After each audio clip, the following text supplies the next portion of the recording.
Hello YouTube family, আপনারা কেমন আছেন? আশা করি যে আপনারা ভালো আছেন। আমি দীপ্তি, আমিও ভালো আছি। আপনাদের সাথে একটি রেসিপি শেয়ার করতে আসলাম, যেটা ঝিঙার খোসা দিয়ে তৈরি করা হয়। তার জন্য উপকরণ লাগবে হাফ চামচের মতন তেল, হাফ চামচের মতন কালো জিরে, 4-5টি কাঁচা লঙ্কা, 4-5টি রসুন। তার সাথে ভালো করে ভেজে নেড়ে চেড়ে নিয়ে এখানে ঝিঙের খোসাগুলি দিয়ে দিব। আর ঝিঙের খোসা কেউ ফেলবেন না, এরকম করে ভর্তা খেলে অনেক ভালো লাগে। আপনারা খেয়ে দেখবেন, মাঝে সময় এরকম ভর্তা দিয়েও খেতে হয় আর অনেক ভালো লাগে।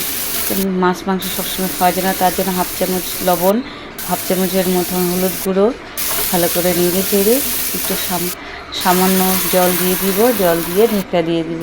আর গ্যাসের ফ্লেমটা একটু কমিয়ে দিব যেন এই জিনিস ভালো করে হয়। ফ্লেমটা বেশি বাড়ানো যাবে না।